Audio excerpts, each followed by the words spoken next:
உள்ளங்களுக்கு என்னோட முதல் வணக்கத்தை தெரிவிச்சுக்கிறேன். இந்த மேடை வந்து எனக்கு ஒரு 2 வருஷம் போராட்டம். இந்த 2 வருஷம் போராட்டத்துக்கு அப்புறம் இந்த மேடை வந்து கிடச்சிருக்கு. இந்த லைட் விழுறதுக்கு, என் மேலே விழுறதுக்கு மிக முக்கியமான காரணம் ப்ரொடியூசர், டிஸ்ட்ரிபியூட்டர் தனஞ்சயன் சார் அவர்கள். ஸோ அவர் இல்லைன்னா இந்த மேடையும் இல்லை, இந்த வெளிச்சமும் எங்கள் படத்து மேலே விழுந்திருக்காது. இந்த வெளிச்சமும் தனஞ்சயன் சாரோட வெளிச்சமும் எங்கள் படத்து மேலே விழுறதுக்கு இப்போ என்ன சொல்கிறது, நாங்கள் கொடுத்து வச்சுருக்கணும் அப்படின்றத நாங்கள் சொல்லணும். எங்களை மாதிரியான ஒரு சின்ன படங்களுக்கு ஒரு பெரிய வரவேற்பு கிடைக்கிறது அப்படின்றது ப்ரெஸ், மீடியா ஆகிய உங்கள் கையில் தான்.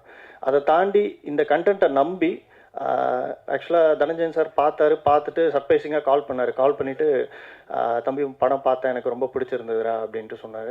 ஸோ அது முதல்ல எனக்கு என்ன டவுட்னா, முதல்ல பேசுகிறது தனஞ்சயன் சார் தானா, இல்லை வேறு யாராவது வந்து பேசி இது பண்ணிகிட்ருக்காங்களா? ஏன்னா 2-3 பேர் அந்த மாதிரி வந்து ஃப்ரெண்ட் சைடில் கிண்டல் பண்ணுவாங்க.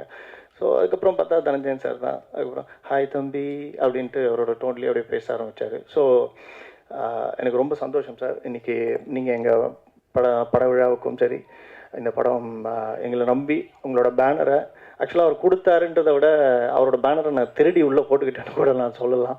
ஸோ அதுக்கு என்னோட பெரிய நன்றி தனஞ்சயன் சார்.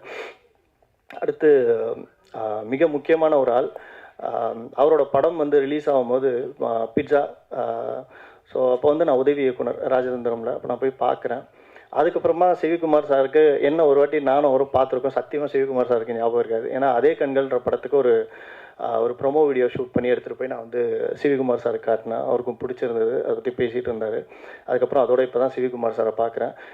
சிவிகுமார் சார், நீங்களும் எங்களை மாதிரியான ஒரு சின்ன படங்களுக்கு மிகப்பெரிய ஒரு இன்ஸ்பிரேஷன். நீங்கள் காட்டின வழி தான் ஸோ நாங்கள் இன்றைக்கி பயணம் பண்ணுற ஒரு வழின்றதை நான் ரொம்ப ஸ்ட்ராங்காக இந்த மேடையில் சொல்லிக்கிறேன்.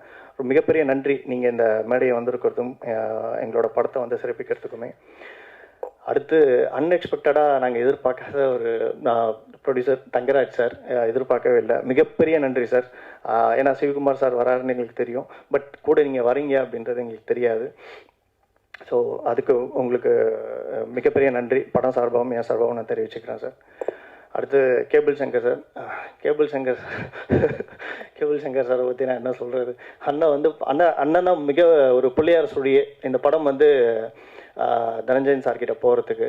ஏன்னா வந்தார், படம் பார்த்துட்டு அப்போ சொன்னேன், சார் கேபிள் சங்கர் சார் தானே சார்? ஆமாம் தம்பி அப்படின்னாரு. அண்ணா நான் உங்கள் புக்கு படிச்சிருக்கேண்ணே அப்படின்னு. அப்படியா தம்பி, என் புக்கு படிச்சுட்டு படம் எடுக்க வந்திருக்கேன் நீ, பரவாயில்லடா பெரிய விஷயம் அப்படின்னாரு. அவர் புக்கை படித்து என்ன மாதிரியான ஒரு வேலை செஞ்சு நான் படம் எடுத்திருக்கேன் அப்படின்றது அவருக்கும் தெரியாது.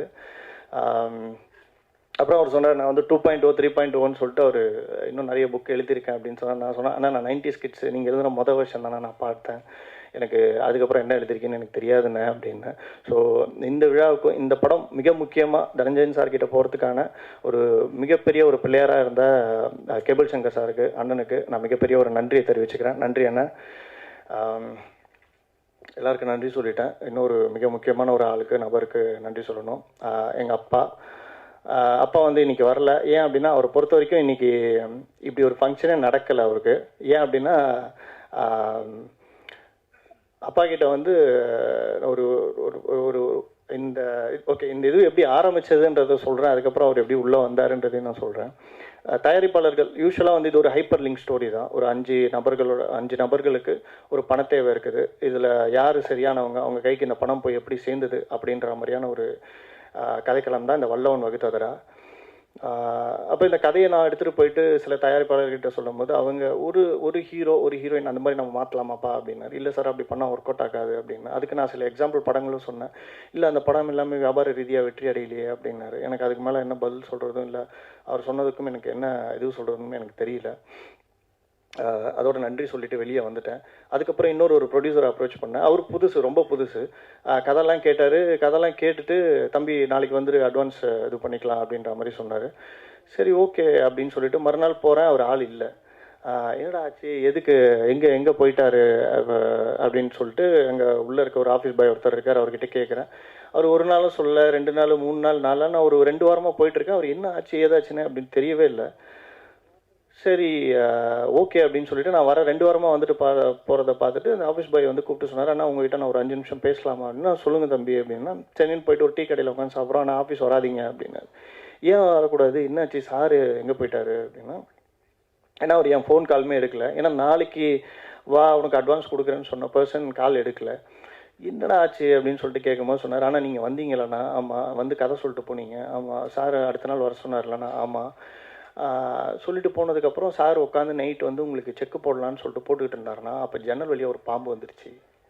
பாம்பு வந்து பணம் எடுத்துகிட்டு நின்றுச்சு. அதோட உங்கள் படத்தோட கதை முடிஞ்சு போச்சுண்ணா அப்படின்னு. டேய் ஏடா சொல்கிற, பாம்பு வந்ததுக்கு ஏன்டா இவர் காணாமல் போயிட்டார், ஃபோன் இல்லைண்ணா உங்கள் படத்துக்கு வந்து செக்கு போடலான்னு கையெழுத்து போட்டதுக்கே பாம்பு வந்துருச்சு. உங்கள் படம் எடுத்தால் என்னென்ன வரும்னு அவருக்கே தெரியல. அதனால் வந்து அவர் ஊருக்கே போயிருக்காருண்ணா. அவர் எப்போ வரேன்னு கூட சொல்லலை. முதல்ல வந்து ப்ளூ கிராஸில் சொல்லி அந்த பாம்பை பிடிக்க சொல்லிட்டு போயிருக்காரு என்கிட்ட அப்படின்னாரு. ஓகே ரொம்ப சந்தோஷம் அப்படின்னு சொல்லிட்டு அங்கேருந்து வீட்டுக்கு வந்தேன்.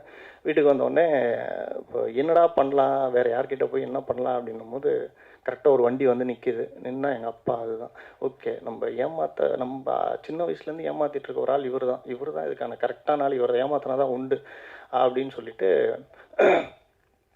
அப்பா கிட்ட சொல்கிறேன். இந்த மாதிரி அப்பா சினிமாவெல்லாம் வந்து கொஞ்சம் ஓரமாக வச்சுட்டு, ஃப்ரெண்டு வந்து ஒரு பிஸ்னஸ் ஆரம்பிக்கிறான்ப்பா, ஒரு சாண்ட்விச் கடை ஆரம்பிக்கிறான், அதில் வந்து இன்வெஸ்ட் பண்ணலான்னு இருக்கேன், ஒரு சின்னதாக ஒரு தொகை தேவைப்படுது கொடுங்கப்பா அப்படின்னு. இப்போ தான்டா நீ வாழ்க்கையில் உருப்புடுற மாதிரி ஒரு விஷயம் கேட்டிருக்க. ஓகே எனக்கு ஒன்று பண்ணலாம் அப்படின்னு சொல்லிட்டு சிஸ்டருக்கு மேரேஜ் வச்சுருந்தாங்க. அப்புறம் ஒரு லேண்டு சின்னதாக இருக்க ஒரு லேண்டை வந்து விற்று அவங்களுக்கு சிஸ்டர் மேரேஜுக்கும் அதுக்கப்புறம் எனக்கும் அப்பா கொடுக்குறாரு. நான் கொடுத்ததில் அவர் இப்போ வரைக்கும் இந்த 2 வருஷமாக என்னென்னா நான் சொல்லிட்டேன், அதாவது இந்த கடை டெவலப் பண்ணும்பா, கடை டெவலப் பண்ணால் தான் காசு வரும், அதுக்கு முன்னாடி காசு வராது அப்படின்னு சொல்லிட்டேன். சரி அப்படின்ட்டார். அவர் இப்போயும் கேட்டுக்கிட்டே இருப்பார், இன்னுமாடா காசு வரல கடையிலேருந்து, இன்னுமாடா டெவலப் பண்ணுறீங்க அப்படின்ட்டு. இப்போ தான் ஒரு 2-3 நாளைக்கு முன்னாடி தான் சொன்னேன், நீங்கள் கொடுத்த காசை வந்து சாண்ட்விச் கடையெல்லாம் போடல, எனக்கு கடையும் தெரியாது வியாபாரமும் தெரியாது, 10 வருஷமாக சினிமாவில் தான் இருக்கேன், எனக்கு தெரிஞ்சதெல்லாம் சினிமா மட்டும்தான்ப்பா, நீங்கள் கொடுத்த காசை எடுத்துகிட்டு போயிட்டு சினிமாவில். ஏன்னா இப்போ அவர் என்ன நினச்சிட்ருக்காரு, நான் படம் பண்ணியிருக்கேன்னு தெரியும், யாரோ ப்ரொடியூசர் யாரோ கொடுத்துருக்காங்க, ஐயோ பாவம் அப்படின்னு நினச்சிட்ருக்காரு. எப்பட்றா அந்த மனுஷன் இத்தனை நாள் காசு கொடுத்து சும்மா இருக்கிறேன் அப்படின்ட்டுலாம் என்கிட்ட கேட்டுக்கிட்டு இருந்தார். இப்போது 2-3 நாளைக்கு முன்னாடி தான் நான் அவர்கிட்ட சொன்னேன், அது வந்து நீங்கள் கொடுத்தீங்களப்பா காசு, அந்த காசு வந்து நீங்கள் கொடுத்தது தான், அதை எடுத்துகிட்டு போய் இந்த மாதிரி படம் பண்ணிட்டேன்ப்பா அப்படின்னு. அப்படியே நெஞ்சை பிடிச்சிட்டு உட்காந்துட்டார் மனுஷன். ஏன்னா காலேஜ் கூட அவர் ஏமாற்றி தான் சேர்ந்தேன், படித்தவுடன் 10,000 சம்பளம் அப்படின்ற கதையாக தான் வந்து விஸ்காம் சேர்ந்தேன். அதுக்கப்புறம் தான் ஒரு காசெல்லாம் கட்டி முடிச்சதுக்கப்புறம் தான் தெரியும், இந்த படிப்பு படித்தா வந்து சினிமாவுக்கு தான் போக முடியும், ஏசி ரூம் போட்டுக்கிட்டு உட்கார்ற மாதிரியான வேலையெல்லாம் கிடையாது இதில் அப்படின்ட்டு. அதுக்கப்புறம் தனஞ்சயன் சாரை பற்றி சொல்லி தனஞ்சயன் சார் ஃபோட்டோலாம் காட்டி அப்போ நான் வந்து கேட்டேன், அது மாதிரி அப்போ இவர் தான் தனஞ்சயன் சார், ஒரு பெரிய தயாரிப்பாளர், டிஸ்ட்ரிபியூட்டரு, இவர் வந்து என் படத்தை பார்த்து பிடிச்சி எடுத்திருக்காருப்பா அப்படின்ட்டு நான் சொன்னேன். அதுக்கு அவர் சொன்னார், தனஞ்சயன் சார் ஃபோட்டோவை மட்டும் பார்த்துட்டு சொன்னார், டேய் நீ என்ன ஏன் அறிவுக்கு என்ன ஏமாத்திருக்க, ஓகே, இவர் பார்த்தா மனுஷன் படித்த மனுஷனா கண்ணாடி எல்லாம் போட்டுக்கிட்டு நல்ல சேட்டு வீட்டு பையன் மாதிரி இருக்கார், சாமி சத்தியமாக இவர் ஏமாறுறதுக்கு வாய்ப்பே கிடையாது, நீ வந்து வேற எங்கன்னா போய் உன் கதையை சொல்லி வேற யாருன்னா ஏமாத்து அப்படின்ட்டார். சரி ஓகே, ஏன்னா தனஞ்சயன் சாரை பார்த்துட்டு ஒரு ப்ரொடியூசர்னு சொல்ல, அவர் ஒரு நடிகர் அப்படின்னு தான் அவர் நினச்சிட்டு இருக்காரு. ஸோ சரி ஓகே, அவர் நம்மள சரிப்பா இன்றைக்கி வந்து ப்ரெஸ் மீட் இருக்குது, கஷ்டப்பட்டு எப்படியோ அரேஞ்ச் பண்ணி ஒரு இது பண்ணியிருக்கோம், ஸோ அதனால் வந்துட்டு நீங்கள் வாங்க, நீங்களும் வாங்க அம்மாவும் வாங்க அப்படின்ட்டு. ஏன்னா அவருக்கு நிலத்தை விற்று கொடுத்த காசு மட்டும் தான் தெரியும், இன்னும் அம்மாவோட நகைலாம் வந்து பேங்க் லாங்கரில் இருக்கிறது தெரியாது, போஸ்ட் ப்ரொடக்ஷனுக்கு காசு இல்லை, அம்மாவோட நகை தான் எடுத்துகிட்டு போயிருக்கோம், இன்னும் அதுவும் தெரியாது. இன்னும் அது தெரிஞ்சுதுன்னா சுத்தம் வெளியே அனுப்பிச்சிருவாங்க என்னை கன்ஃபார்மாக. ஸோ அண்ணா வீடியோ, ஆமாம் இந்த வீடியோ வந்தோடனே தெரியும், கேபிள் சங்கர் அண்ணன் தான் ரூம் பார்த்து கொடுக்கணும் வீடு. ஸோ சொல்லிவிட்டு வாங்கன்னா அவர் இப்போ வரைக்கும் சத்தியமாக நம்பலை. ஏன்னா இந்த மாதிரி உன் பேச்செல்லாம் ஒருத்தர் கூட உட்காந்து கேட்க மாட்டாங்க, நீ யாரோ பத்திரிக்கையில் இல்லையெல்லாம் பெரிய பெரிய ஆட்கள் அவங்களாம் வந்து ஏன்னா உன் பேச்சை கேட்க போகிறாங்க, நானே கேட்க மாட்டேன், அவங்க எப்படா கேட்பாங்கன்னாரு. முதல்ல இந்த வீடியோ வந்தோடனே அவங்ககிட்ட இது காட்டணும், முதல்ல பாருப்பா நான் பேசுறதையும் நம்பி இத்தனை பேர் உட்காந்து கேட்டுட்ருக்காங்கப்பா, மேடையிலையும் வந்து பெரியவங்க உட்காந்துட்டு இருக்காங்கப்பா அப்படின்றத நான் காட்டணும். ஸோ எனக்கு இந்த படத்தை பற்றி இன்னொரு முக்கியமான நபர், அவருக்கு ஒரு நன்றி தெரிவிக்கணும். அங்கே Sathish Siva team PRO. So நிறைய இந்த படம் வந்து ஒரு 2 வருட போராட்டம், இந்த 2 வருட போராட்டத்துலையுமே என் கூட வந்து ரொம்ப சப்போர்ட்டிவாகவும் நின்று இருக்காங்க அவங்க. ஸோ ரொம்ப பெரிய நன்றி சிவானா. ஸோ நிறைய விஷயங்களில் உங்களை தொல்லை பண்ணியிருப்பேன். எப்படா தம்பி உன் படம் ப்ரிவியூ ஆகுது, நான் முதல்ல உங்ககிட்டருந்து தப்பிக்கணும்டா அப்படின்ற இதுபடியே இருந்திருக்காங்க. இன்றைக்கி இல்லை, பக்கத்தில் எங்கே இருக்காங்க, வெளியே இருக்காங்கன்னு நினைக்கிறேன். நன்றி நன்றி சிவானா. அடுத்து படம் வல்லவன் வகுத்ததடா. வல்லவன் வகுத்ததடா என்ன அப்படின்னா வந்து கவிதாக்கா சொன்னாங்க, அவங்க ஒரு பாடலாகவே பாடி காட்டினாங்க. வல்லவன் வகுத்ததடா அப்படின்றது இறைவனின் திட்டம். அதாவது இறைவனின் கடவுளின் திட்டத்தில் தகுதியுள்ளவை தப்பி பிடிக்கும் அப்படின்றது தான் வந்து இந்த வல்லவன் வகுத்ததடா படத்தோட டைட்டில். எல்லாருக்கும் வணக்கம். முதல்ல இங்கே வந்தவங்க எல்லாத்துக்கும் ரொம்ப பெரிய நன்றி. அப்புறம் கார்த்தி விநாயக் துறை சொன்னாப்புல அவங்க அப்பாவை ஏமாற்றிட்டு படம் பண்ணோம்னு. அவங்க அப்பாவை மட்டும் இல்லை, எங்கள் என்டையர் டீமையும் சேர்த்து ஏமாற்றிருக்காப்புல. ஸோ ஃபஸ்ட்டு வந்து எங்கிட்ட வந்து கதை சொன்னாப்புல, ஆனால் இந்த மாதிரி ஒரு படம் பண்ணுறேன்னா நீங்கள் தான் பண்ணுறீங்க அப்படின்னு. அப்போ நான் வந்து சென்னை டு சிங்கப்பூர் முடிச்சுட்டு ஃபர்தர் அடுத்த படங்களுக்கு ஒர்க் பண்ணிகிட்டு இருந்தோம். அப்போ வந்து விநாயக் துறை சொல்கிறாப்புல, ஆனால் இந்த மாதிரி ஒரு சின்ன படம்னா பண்ணிடலாண்ணா அப்படின்னு. பண்ணிக்கலாம்ப்பா ப்ரொடியூசர்லாம் வந்ததுக்கப்புறம் பண்ணிக்கலாமா, பிரச்சனை இல்லைப்பா அப்படின்ட்டு அப்படி தான் பேச ஆரம்பித்தோம். ஆனால் இல்லைண்ணா நான் ரெடி ஆகிட்டேண்ணா, பண்ணலாண்ணா. ப்ரொடியூசர் யாருண்ணா? ஆனால் எல்லாம் ரெடியாக இருக்காங்க, நான் பண்ணிக்கலாண்ணா அப்படின்னா. சரி அப்படின்னா பட்ஜெட்லாம் சொல்கிறாப்புல, எல்லாம் தம்பி பண்ணலாமா அப்படின்ற ஒரு டவுட் இருந்தது. ஆனால் வாங்க என்ன நம்பி பண்ணலாண்ணா, வாங்கினா அப்படின்னாப்புல. ஸோ அங்கேருந்து தான் வந்து அதுக்கு அடுத்த ஸ்டேஜாக வந்து கதை கேட்குறேன். கதை எனக்கு ரொம்ப பிடிச்சிருந்தது, ஆக்சுவலாக ரொம்ப பிடிச்சிருந்தது. பண்ணலாம்ப்பா, இமீடியட்டாக பண்ணலாம் அப்படின்னு. ஸோ அதுக்கு முன்னாடி வந்து ரொம்ப முக்கியமான ஒரு பாயிண்ட்டு, ஆக்சுவலாக அது சொல்லலை கார்த்தி. ஃபஸ்ட்டு என்னென்னா, இந்த படத்தோட பெரிய பெரிய ப்ளஸ் என்னென்னா, மேக்கிங் எங்களுக்கு ஒன்றுமே கிடையாது. ஆக்சுவலாக மேக்கிங்கில் விட அதுக்கு முன்னாடி நாங்கள் ஒர்க் பண்ணோம்ல, இந்த பேக்ரவுண்டில் ஒர்க் பண்ணுவோம்ல, ப்ரீ ப்ரொடக்ஷனில், அது வந்து உண்மையாலுமே ரொம்ப பயங்கர ஹெல்ப்ஃபுல்லாக இருந்தது. என்னென்னா, எல்லா ஆர்டிஸ்ட்டும் வந்திருந்தாங்க, யாருமே இல்லை. படத்தில் இருக்கங்க எத்தனை பேருமே உள்ளார இருந்து ஒரு ஹால் ஒன்று ஹையர் பண்ணி கிட்டத்தட்ட ஒரு 12 to 15 days, ஒரு 15 நாள் வந்து காலையிலேருந்து ஈவினிங் வரைக்கும் உட்காந்து எல்லாரும் டைலாக் மனப்பாடம் பண்ணிட்டாங்க. ஸோ எவ்ரி ஒன் அந்த ப்ரீ ப்ரொடக்ஷனில் வந்து எல்லாருமே ரொம்ப நல்லா இருந்தாங்க. எனக்கு ஈஸியாக இருந்தது, மேக்கிங் ரொம்ப ரொம்ப ஈஸியாக இருந்தது. ஸோ அதுக்கப்புறம் ஒரு கான்ஃபிடென்ட் வந்துச்சு, எப்போ ஷூட்டிங் போகலாம் அப்படின்னோடனே நான் ஒரு 10 days வெயிட் பண்ணுங்கன்னா அதுக்கு படம் ரெடி ஆயிடுச்சு. டக்குன்னு ஆரம்பித்தோம். ஒரே ஸ்கெடியூல் தான். நானும் இப்போ நிறைய படங்களில் ஒர்க் பண்ணியிருக்கேன், பெரிய படங்கள் சரி இதுவும் சரி, நிறைய ஸ்ட்ரகிள்ஸ் இருக்கும். ஆனால் இன்னைக்கு பணம் இல்லை, அந்த இது இல்லை, இதுன்னு எனக்கு தெரிஞ்ச ஆரம்பிச்சதுலேருந்து முடிகிற வரைக்கும் எந்த விதமான ஒரு ஸ்மால் பணம்னால எங்களுக்கு எந்த இஷ்யூஸும் வரல. ஸோ அதுக்காக உண்மையாலுமே ரொம்ப அப்ரிஷியேட் விநாயக் துறை. அதுக்கப்புறம் ஒவ்வொருத்தராக வந்து உள்ளார ஆட் ஆகிட்டு இருக்காங்க. என்னன்னு பார்த்தா எல்லாமே ஃப்ரெண்ட்ஸ் சர்க்கிள்ஸ் தான். ஸோ ஆப்வியஸாக வந்து இண்டிபெண்டன்ட் ஃபிலிம் மேக்கிங்கில் வந்து ஃப்ரெண்ட்ஸ் சர்க்கிள்ஸ் தான் ஃபஸ்ட்டு கை கொடுக்குறது. ஸோ எனக்கு தெரிஞ்சு யாரும் கார்த்திகிட்ட யாரும் நாங்கள் சம்பளம் பேசல, அதுதான் உண்மை. வணக்கம் ப்ரொடியூசர்ஸ் எல்லாருக்கும் வணக்கம். First I would like to introduce my myself பேர் சுவாதி. ஆக்டிங் வந்து ஸ்கூல் படிக்கும்போதே அதில் ஒரு இன்ட்ரெஸ்ட் இருந்துச்சு. ஆனால் ஃபேமிலி பேக்ரவுண்ட் எல்லாம் வந்து சினிமா சம்மந்தப்பட்ட எதுவுமே தெரியாது. அது சம்மந்தப்பட்ட ஒரு கோர்ஸ் படிக்கலாம் அப்படின்னு நினைக்கும்போது டியூ டு சம் ரீசன்ஸ் என்னால் அது பண்ண முடியல. வேறு ஒரு கோர்ஸ் படித்தேன். பட் இது எப்படியாவது நமக்கு இருக்கிற பேஷனுக்கு இந்த டேலண்ட் இருக்கா, அது வருமா அப்படின்றதெல்லாம் தெரியாது. பட் ட்ரை பண்ணணும் அப்படின்ற ஒரு இன்ட்ரெஸ்ட் மட்டும். ஸோ சென்னை வந்ததுக்கப்புறமா என்னோடய ஒரு ஃப்ரெண்டு த்ரூவாக photo shoots, modelling, short films இந்த மாதிரி கொஞ்சம் கொஞ்சமாக ஆரம்பிச்சிது. அப்படி கிடச்ச ஒரு வாய்ப்பு தான் வல்லவன் வகுத்ததடா. ஆப்வியஸ்லி இந்த பேஷன் இருக்கிற எல்லாருக்குமே வந்து பிக் ஸ்க்ரீனில் நம்மளை பார்க்கணும் அப்படின்ற ஒரு இது இருக்கும் இல்லையா, அந்த மாதிரி தான் எனக்கும். ஆனால் ஃபஸ்ட்டு பண்ணுற படத்துலேயே வந்து ஒரு மெயின் கேரக்டர் கிடச்சது வந்து I am very very lucky and thank you so much director Vinayak for that. Audition போகும்போது அவர் நான் இந்த ரோலுக்கு கரெக்டாக இருப்பேன் அப்படின்ற மாதிரி வந்து செலக்ட் பண்ணிட்டாரு. சார் சொன்ன மாதிரி ரிஹர்சல்ஸ் போகும்போது ஒரு இதுவும் வந்து எப்படி செய்யலாம் என்னென்னு டிஸ்கஸ்லாம் பண்ணி எல்லாம் பண்ணோம். அப்போது சொல்லுவாங்க, இப்போ இன்றைக்கி பண்ணுறதுக்கும் ஒரு 4-5 நாள் கழித்து பண்ணுறதுக்கும் அந்த ஒரு டிஃப்ரென்ஸ் தெரியும்ல. அந்த மாதிரி இந்த டீமில் ஒர்க் பண்ணதில் நான் நிறையா லேர்ன் பண்ணிக்கிட்டேன். நான் சொன்ன மாதிரி I am newbie to this industry. So எல்லார்கிட்டையுமே எப்படி பண்ணலாம், நம்மளோட இமோஷன்ஸ் அந்த சீன்லாம் எப்படி பீப்புள்கிட்ட கன்வே பண்ணலாம், அதை எப்படி கொண்டு வரலான்றதெல்லாம் நிறையா கற்றுக்கிட்டேன். ராஜேஷ் சார் வந்து ஆக்டிங் கோச், உங்களுக்குலாம் தெரியும்னு நினைக்கிறேன். அவர் நிறையா இன்புட்ஸ் கொடுத்தாரு, எப்படி செய்யணும் என்னன்ற மாதிரிலாம். எல்லார்கிட்டையுமே ஒரு விஷயம் ப்ரொஃபஷ்னலி மட்டும் இல்லாமல் பர்சனலி என்னையே நான் டெவலப் பண்ணிக்கிறதுக்கு அந்த மாதிரி நிறையா விஷயங்கள், கான்ஃபிடென்ஸ் எல்லாமே கற்றுக்கிட்டேன் இந்த டீமில் இருந்து. ஸோ அந்தபடி எல்லாருமே ரொம்ப ஹார்ட் ஒர்க் பண்ணி இந்த மூவி பண்ணியிருக்கோம். சொல்லணுன்னா இது வந்து ஒரு பேபி மாதிரி. விநாயக் சாருக்கு வந்து இந்த படம் ஒரு பேபி மாதிரி. எப்படி அம்மா வந்து எல்லாம் நர்ச்சர் பண்ணி ஒரு குழந்தை வளர்க்குறாங்களோ அந்த மாதிரி ஸ்கிரிப்ட் ஆரம்பித்த டைம்லேருந்து இப்போ வரைக்கும் ரிலீஸ்க்கு அப்புறம் ரிலீஸ் வரைக்கும் எல்லாமே அவர் வந்து என்னெல்லாம் செய்யலாம் அப்படின்னு பார்த்து பார்த்து பண்ணிட்டு இருக்காங்க. ஸோ ஐ ஹோப் தட் எல்லாருக்கும் இந்த படம் பிடிக்கும். It will reach more audience and நல்லபடியாக அவர் எதிர்பார்க்குற ரீச் இந்த படத்துக்கு கிடைக்கணும், எல்லாருக்கும் சக்ஸஸ் வரணும் அப்படின்னு நான் ப்ரே பண்ணிக்கிறேன். இந்த படத்தில் ஒர்க் பண்ணியிருக்கிற எல்லாருக்குமே இது ஒரு நல்ல ப்ராஜெக்டாக அமையும். அடுத்தடுத்து அவங்க இன்னும் பெரிய லெவலுக்கு போகணும் அப்படின்னு சொல்லி எல்லாருக்குமே நான் விஷ் பண்ணிக்கிறேன். And special thanks to Dhananjayan sir. அவர் சொன்ன மாதிரி இப்போது இந்த இடத்துக்கு வந்து படம் வந்திருக்கிறதுக்கான காரணம் அவங்க. We are very thankful to you sir and all the people from media and press. உங்களோட சப்போர்ட் கண்டிப்பாக தேவை மக்கள்கிட்ட இதை பற்றி எடுத்துகிட்டு போகிறதுக்கு. And thank you so much for everyone. Thank you.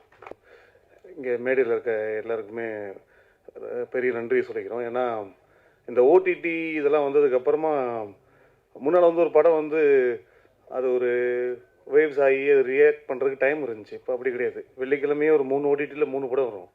அடுத்து சனிக்கிழமை இன்னொரு 3 ஓடிடியில் 3 வந்துடும். அதனால் ரிவர்வ் ஆகிறதுக்கு டைமே இருக்க மாட்டேங்குது. இப்போ அதையும் மீறி இவ்வளோ பேர் வந்து உட்காந்துருக்கீங்க. இவங்களும் வந்து அவங்களோட நேரத்தை எங்களுக்காக செலவு பண்ணுறாங்க. அதுக்கு முதல்ல நான் நன்றி சொல்லிக்கிறேன். வல்லவன் வகுத்ததடா நான் ஒரு 7-8 படம் பண்ணிட்டேன். நான் மெயின் லீடாக பண்ணியும் பண்ணியிருக்கேன், கேரக்டர் ஆர்டிஸ்டாகவும் பண்ணியிருக்கேன். அது போக ஒரு 10 படத்துக்கு நான் ஆக்டிங் கோச்சாகவும் பண்ணியிருப்பேன். ஆனால் இந்த மாதிரி இண்டிபெண்ட் படங்கள் பண்ணுறப்ப தான் ஒரு ஆக்டராக நம்ம வந்து நிறைய எக்ஸ்ப்ளோர் பண்ண முடியும். இதில் வந்து நான் வந்து ஒரு அனிமல் எனர்ஜி ஒர்க் பண்ணேன். இந்தியன் ரோலையும் நான் ஒரு அனிமல் எனர்ஜி தான் ஒர்க் பண்ணிகிட்ருக்கேன். அதில் நான் வேறு ஒர்க் போயிட்டுருக்கு. ஆனால் இதில் ஒரு அனிமல் எனர்ஜி நான் வந்து ஆக்டிங்கில் பண்ணுறேன் அப்படின்னு விநாயகிட்ட கேட்குறப்ப அவன் வந்து ஆர்வமாக ஒத்துக்கிட்டான். ஏன்னா சென்னை டு சிங்கப்பூரில் நான் பண்ணுறப்ப வந்து அசோசியேட்டாக ஒர்க் பண்ணுறப்ப நான் ஷார்ட்டுக்கு வந்தாலே பதற ஆரம்பிச்சிருவாங்க. ஏன்னா நான் இஷ்டத்துக்கு நிறைய எக்ஸ்ட்ரா பேசிக்கிட்டே இருப்பேன். அந்த கேரக்டராக மாறி எதுவும் நடக்கும். டேரக்டர் சூப்பர்ன்ற தப்பு பண்ணுவேன், தப்பு பண்ணிட்டு நிப்பாட்டு அப்படியே கேரக்டராகவே பேசுவேன். இது நல்லா இருக்குது, இது அப்படியே ரிப்பீட் பண்ணி அடுத்த ஷாட்டில் அப்படின்றாங்க. இவங்க எதுக்கு அது டைலாக் எழுதணும். ஐயோ இந்த ஆள் பாட்டுக்கு ஒவ்வொரு ஷாட்லேயும் ஒவ்வொன்று பேசிட்டு போகிறான். படத்தோட டியூரேஷனே கூடிருச்சு. ஸோ அந்த படத்தில் எனக்கு பயங்கரமான ஒரு சுதந்திரம், ஒரு ஃப்ரீடம் இருக்குது. ஒரு ஆக்டருக்கு, ட்ரெயின்ட் ஆக்டர், நாடகங்கள்லாம் ட்ரைனிங் ஆகிட்டு வரவங்களுக்கு எப்பவுமே எக்ஸ்ப்ளோர் பண்ணுறதுக்கு அப்படி ஒரு ஸ்பேஸ் கொடுத்தா ரொம்ப நல்லாயிருக்கும். ஸோ அந்த மாதிரி எனக்கு வல்லவன் வகுத்ததால் ஒரு நல்ல நீதிமணின்னு ஒரு நல்ல பாத்திரம். அது நான் ரொம்ப என்ஜாய் பண்ணி ஜாலியாக பண்ணோம். அதில் நிறைய அனிமல் எனர்ஜி, ஒரு அனிமலோட ஒரு எலிமெண்ட்டு, அப்புறம் இந்த கெட்டப்லேருந்து எல்லாமே நானும் விநாயக்கும் சேர்ந்து டிஸ்கஸ் பண்ணி ஒர்க் பண்ணோம். படம் பாருங்கள். படம் பார்த்து பிடிச்சிருந்தா இந்த மாதிரி படங்கள் எல்லோரும் சொல்கிறது தான் உங்களுக்கு தினமும் ஒரு நாளைக்கு 4 படம் பார்த்துட்ருப்பீங்க. ஆனாலும் நாங்கள் சொல்கிற வழி எங்கள் கடமை. இந்த படம் பாருங்கள். படம் பிடிச்சிருந்தா இதை பற்றி கொஞ்சம் நல்லா எழுதுங்க. ஏன்னா அந்த மொதல் 3 நாட்கள்ங்கிறது எல்லா படங்களுக்கும் வந்து ரொம்ப ரொம்ப கடினமான ஏரியா. அது இந்த மொதல் 3 நாளை கரெக்டாக கடந்துட்டோம்னா அதுக்கப்புறம் நடக்கிறதுங்கிறது எல்லாமே வந்து மக்கள் கையில் தான் இருக்குது. அதனால் இந்த மொதல் 3 நாளுக்கு புஷ் பண்ண வேண்டியது உங்களோட வேலைகள் தான் முக்கியமான வேலையாக இருக்குன்னு நான் நம்புகிறோம். அதனால் படத்தை பார்த்துட்டு உங்களுக்கு என்ன தோணுதோ அது சரியாக எழுதிடுங்க. நன்றி. இது வரைக்கும் ஒரு 56 படம் நடிச்சிருக்கேன். ஒவ்வொரு படத்துலையும் ஒரு லுக்கில் இருப்பேன். இப்போ தனஞ்சயன் சார் படத்துலையும் நடிச்சிட்ருக்கேன். மேடையில் இருக்கிற பெரிய ஜாம்பான்ல என்னோட வணக்கம். இந்த படத்தில் நான் அந்த ஹீரோயினோட அப்பாவை பண்ணும்போது இதே லுக்லாம் வந்து ஒரு பயங்கர நோட்டோரியஸ் நெகட்டிவ் ஷேட் ஒன்று பண்ணியிருக்கேன். அதை முடிச்ச கையோட தம்பி கூப்பிட்டாருல கார்த்தி வந்து பண்ணேன். இது என்னோட கரியரில் இது முக்கியமான படமாக இருக்கும், முக்கியமான ப்ரொஃபைலாக இருக்கும். ரொம்ப ரொம்ப நல்லவராக பண்ணியிருக்கேன். தம்பி பார்க்குறதுக்கு ரொம்ப சாஃப்டாக இருப்பாப்புல. ஆனால் வந்து இதில் வந்து ஒரு அழுவுற சீனில் நான் வேறு லெவல்லாம் அழுது பயங்கரமாக ரொம்ப நிறைய சூப்பராலாம் பண்ணேன். தம்பி இல்லை நான் இன்னும் கொஞ்சம் எப்படின்ட்டு ஃபர்ஸ்ட்டில் பார்த்தா 30 செகண்ட் டேக் தான் ஓகே ஆச்சு. திடீர்னு ஒரு தம்பி சொன்னான், அண்ணா 32 ஆயிடுச்சு. அண்ணா அவர் சொன்னது ஒன்றும் இல்லை, அதை செக்கப் பார்த்துட்டு கண்ணிலேருந்து தண்ணி ஒரு சொட்டு அப்படியே வரணும், நீ ஒன்றும் சுருக்க தேவையில்ல, ஒன்றும் சிம்பிளாக லைக் இன்னும் dear has to come down. என்ன வேணுமோ அதை கரெக்டாக கேட்டு வாங்கி ஹி ஓன்ட் காம்ப்ரமைஸ். படம் நிச்சயமாக ரொம்ப நல்லா இருக்கும். ரொம்ப எமோஷ்னல் கனெக்ட் இருக்கும். எனக்கு இவ்வளோ பெரிய வாய்ப்பு கொடுத்ததுக்கு கார்த்தி தம்பிக்கு ரொம்ப நன்றி. சிவிகுமார் சார், உங்கள் ஆஃபீஸ் நிறைய முறை வந்திருக்கேன், உங்களை பார்த்துருக்கேன், உங்களுக்கு என்ன ஞாபகம் இருக்காது. கேபிள் சங்கர் சார், எங்கே போனாலுமே யாராவது ஒரு படம் ரிலீஸ் ஏதாவது பசங்க கதை தேடுறாங்க போகிறாங்கன்னா எனக்கு வந்து ஒரு அம்புக்குறி காமிச்சு அங்கே போய் பாரு அப்படின்ட்டுவேன். சார் உங்கள் எங்கேயோ சொல்லணும்னு நினச்சேன். நீங்கள் சினிமாவுக்கு அப்கமிங் பசங்களுக்கெல்லாம் நீங்கள் எவ்வளோ பண்ணுறீங்க. எனக்கு தெரிஞ்சு நானே ஒரு 15 பேர்கிட்ட அனுப்பியிருப்பேன். உங்கள் சேவைக்கு ரொம்ப நன்றி சார். படத்தை நிச்சயமாக தேட்டரில் வரும்போது நிறைய நீங்கள் ப்ரொமோட் பண்ணணும். ரொம்ப நல்லாயிருக்கும். அதுக்கான ஒர்த் இருக்குது. Thank you so much. Thanks for the opportunity. Title Vallavan Vaguthathada எடுத்த உடனே டைட்டிலே பாசிட்டிவாக இருக்குது. இந்த டைட்டில் வந்து வல்லவன் வகுத்த எந்த விஷயமும் தோற்று போகாது. அதனால் அப்பாவை ஏமாற்றி படம் பண்ண வந்தான்னு சொல்லி சொல்கிறாரு. ஆனால் அந்த படம் கண்டிப்பாக நம்மளை வந்து ஏமாற்றாது. இந்த படம் கண்டிப்பாக ஒரு பெரிய சக்ஸஸ் வரும்னு நினைக்கிறேன். அதுக்கு இந்த காஸ்ட் அண்ட் க்ரூ அத்தனை பேருக்கும் ரொம்ப நன்றி. அனைவருக்கும் வணக்கம்.